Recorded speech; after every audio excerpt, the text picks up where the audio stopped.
O Nilo não arrasta apenas água. Arrasta memória. Durante mais de 5.000 anos, as suas margens foram testemunhas do nascimento de deuses talhados em pedra, do esplendor de impérios que dominaram o mundo conhecido, e da queda de dinastias que acreditávamos eternas. Mais enterrado sob as pirâmides, mais profundo do que qualquer tumba, mais antigo do que os hieróglifos, jaz um segredo que nem os arqueólogos nem os historiadores puderam decifrar durante séculos. Um código escrito em sangue. DNA. Quando em 2025 os cientistas conseguiram sequenciar pela primeira vez o genoma completo de um antigo egípcio que viveu há 4.500 anos, não esperavam o que encontraram. Os resultados não sussurraram, rugiram. E o que revelaram muda tudo o que acreditávamos saber sobre quem foram realmente os construtores das pirâmides. Está pronto para descobrir a verdade que estava há milênios oculta? Porque o que vem a seguir desafiará cada imagem que você tinha do Antigo Egito.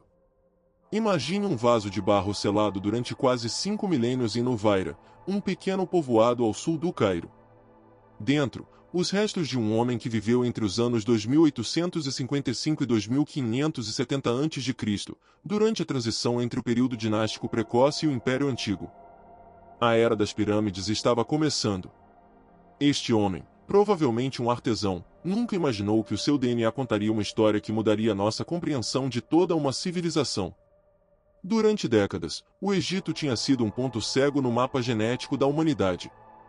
Enquanto os cientistas sequenciavam genomas de neandertais e restos humanos de há 45.000 anos, o clima ardente do Vale do Nilo destruía sistematicamente o DNA antigo. As tentativas prévias apenas tinham conseguido recuperar genomas parciais de 3 múmias de Abusir-el-Melik, datadas entre 787 e 23 a.C. Mas esta descoberta era diferente. Era completa. Utilizando uma técnica revolucionária de sequenciamento shotgun, os pesquisadores do Instituto Francis Crick e da Universidade John Moores de Liverpool conseguiram o impossível. E quando compararam esse genoma com mais de 3.000 pessoas modernas e 805 indivíduos antigos, os padrões que emergiram foram reveladores. 80% do seu material genético provinha de populações do norte da África. Mas os 20% restantes contavam uma história completamente inesperada, vinham da Ásia Ocidental, especificamente da Mesopotâmia. Mesopotâmia? Sim. A terra dos Sumérios, das primeiras cidades, do crescente fértil. Isto não foi um intercâmbio recente. Os cientistas estimam que esta mistura genética começou uns 5.000 anos antes que este indivíduo vivesse. Durante centenas, talvez milhares de anos, houve um fluxo constante de pessoas, comércio e sangue entre estes dois berços da civilização. As cerâmicas, as ferramentas e os símbolos compartilhados que os arqueólogos tinham encontrado durante décadas finalmente tinham uma explicação genética. Mas o mais surpreendente não era o que o genoma continha. Era o que não continha. Não havia herança recente de populações da África subsaariana. Isto desafiava décadas de suposições sobre a origem racial dos antigos egípcios. Durante mais de 1.300 anos, o Egito foi conquistado uma e outra vez. Faraós líbios, sátrapas persas, reis helenísticos, governadores romanos. Cada império deixou a sua marca na arquitetura, na língua, na religião. Mas em algo permaneceram incrivelmente estáveis, no seu DNA. As múmias extraídas das tumbas reais de Abusir-el-Melik o demonstram. Apesar dos séculos de invasões e mudanças políticas, o núcleo genético da população egípcia antiga mal se modificou. Os haplogrupos do cromossomo Y foram reveladores, e um B, com raízes no nordeste da África, e J, o marcador de povos de fala semítica. No lado materno, os haplogrupos mitocondriais como H, T e J, todos comuns na Eurásia Ocidental pré-histórica, apareceram consistentemente nas múmias. Esta assinatura genética falava de vínculos ancestrais com o crescente fértil, não de ocupação estrangeira recente. Estes não eram invasores.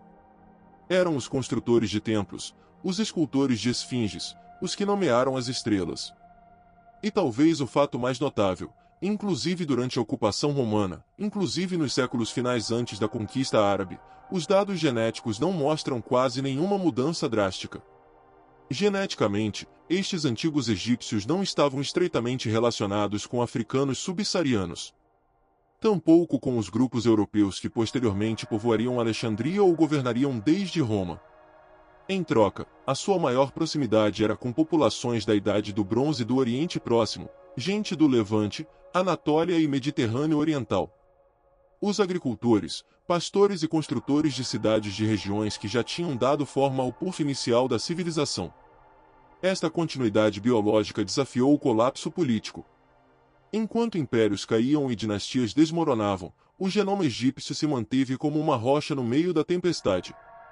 Mas então algo mudou. E quando chegou, não rugiu como uma conquista. Sussurrou em silêncio. Os egípcios modernos não são idênticos a essas múmias antigas. Carregam até 8% mais de ascendência da África subsaariana do que os seus antepassados faraônicos. E aqui está o fascinante: essa mudança não ocorreu sob os faraós, nem durante o governo grego, nem sob as águias romanas. Aconteceu há apenas 700 anos, aproximadamente 24 gerações. O que isto significa? Que para cada criança nascida hoje num apartamento do Cairo ou numa aldeia de Assuã, uma parte da sua história ancestral ingressou no Egito durante a era islâmica medieval, não durante a Idade Dourada faraônica. O período medieval trouxe mais do que religião e império. Trouxe movimento, vasto, estável, implacável. O comércio transariano de escravos moveu não só pessoas, mas genes. Durante séculos, mulheres da África Oriental foram trazidas para o Egito, algumas como escravas, outras como esposas ou concubinas. Muitas tiveram filhos. Os seus descendentes ficaram, viveram e se tornaram egípcios. Mas isto não foi conquista nem guerra. Foi algo mais humano: intimidade, família, sobrevivência. Os haplogrupos africanos que agora aparecem com maior frequência no Egito, particularmente no DNA mitocondrial, provêm de mulheres reais vivendo vidas reais nas sombras do comércio e do império. A datação de mistura genética situa o aumento na ascendência subsaariana por volta do século XIV. Não é coincidência. Esse foi o apogeu das redes de caravanas, a expansão das rotas comerciais islâmicas e o florescimento do comércio baseado no Nilo. Então, se você imagina uma onda gigante que mudou tudo da noite para o dia, apague essa imagem. Isto foi um gotejamento, um pulso, uma infusão silenciosa de linhagens que remodelaram a nação com o tempo, mas sem apagar o que veio antes. Agora falemos dos que carregavam coroas de ouro e governavam como deuses. Porque as suas tumbas guardavam mais do que tesouros. Guardavam DNA. Tomemos Ramsés III, o guerreiro da dinastia 20 que defendeu o Egito de invasores estrangeiros. Em 2012, a análise do seu DNA revelou que o seu cromossomo Y pertencia ao haplogrupo I1b1A, uma linhagem que hoje é mais comum não no Egito, mas na África Ocidental. Como é possível? Este era um homem adorado como um deus, enterrado no Vale dos Reis, e a sua ascendência paterna podia ser rastreada até populações subsaarianas. Depois está Tutancâmon, o rei menino. A sua linhagem foi atribuída ao haplogrupo R1b, um ramo genético comum na Europa Ocidental. Europa. Enquanto Hollywood imaginava os faraós de uma maneira, o seu DNA nos diz que foram algo completamente diferente, um reflexo genético do mundo que dominaram. A ascendência materna de Tutancâmon incluía haplogrupos como K e H2b, ambos espalhados por todo o Antigo Oriente Próximo e Europa. Isto significa que até o lado da sua mãe carregava ecos genéticos de regiões muito além do Vale do Nilo.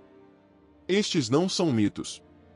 São estudos publicados, resultados de laboratório verificados. E embora tenham provocado controvérsia, a verdade é clara: a realeza egípcia não estava selada do mundo.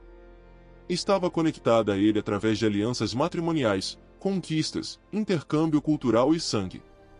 Antes que existissem genes mapeados, antes que os reinos emergissem da pedra, antes que o nome Egito existisse, havia geografia. E não só deu forma a rios, cidades ou fronteiras. Moldou as pessoas até aos seus cromossomos. A terra do Egito parece simples, um deserto com um rio.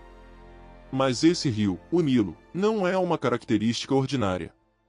É a coluna vertebral da nação. Durante milhares de anos foi o único fio que unia três mundos, África, Ásia e Europa. Por essa artéria vieram genes. Pastores africanos fluíram para o norte, guerreiros núbios, famílias nilóticas. Do leste chegaram colonos levantinos, comerciantes árabes, povoadores gregos. O Egito nunca esteve isolado. Estava aberto por design. A oeste jaz o Saara, um vasto cortafogo genético. Mas diferentemente do Marrocos ou Argélia, onde o isolamento do deserto limitou o fluxo genético, o Egito permaneceu conectado. Por quê? Porque o Nilo o atravessa como uma estrada viva. As pessoas não tinham que cruzar dunas. Seguiam a água. É por isso que vemos linhagens mitocondriais da África subsaariana como L2 e L3 aparecer constantemente no Alto Egito. Não chegaram por acidente. Subiram o Nilo geração após geração. A nordeste, a península do Sinai atua como uma ponte terrestre natural. Sem oceanos, sem montanhas, só deserto aberto. Esse corredor canalizou tribos semíticas, agricultores neolíticos, soldados árabes e peregrinos distantes. Os geneticistas chamam a isto isolamento por distância. Quanto mais perto você estava do Sinai, mais euroasiático se tornava o seu genoma. Quanto mais ao sul você vivia, em direção a Assuã e à fronteira sudanesa, mais forte crescia o sinal africano. E no entanto, ninguém estava isolado. Esse é o gênio do design do Egito. Até a aldeia mais remota do Alto Egito eventualmente sentia o pulso do Mediterrâneo. Então, quem foram realmente os antigos egípcios? Não foram uma única coisa. Foram tudo. Agricultores do Oriente Próximo, pastores africanos, guerreiros núbios, comerciantes levantinos, artesãos mesopotâmicos. Foram o resultado de 5.000 anos de movimento humano, de comércio, de conquista, de amor, de perda. O DNA egípcio não é uma história de substituição. É uma história de acumulação. Os fios Yumbe vinculados ao nordeste da África ainda estão lá. As linhagens levantinas e anatólias permanecem entrelaçadas. Mas agora se unem com ecos nilóticos, migrações orientais, com histórias que as pirâmides nunca registraram, mas o sangue sim o fez. Os egípcios de hoje não são estranhos na sua terra. São descendentes de faraós, agricultores, escravos, comerciantes e migrantes por igual. E cada um é parte de uma história genética que nenhum império pôde reescrever. Porque no final, o Egito nunca foi um museu congelado no tempo. Foi e continua sendo uma obra-prima feita de muitos. Um arquivo genético escrito em sangue ao longo de 5 milênios. E agora, pela primeira vez na história, finalmente podemos lê-lo. Se este vídeo mudou a sua forma de ver o Antigo Egito, inscreva-se agora. Porque isto é apenas o começo. A história genética da humanidade mal está começando a se revelar, e o que vem depois é ainda mais surpreendente.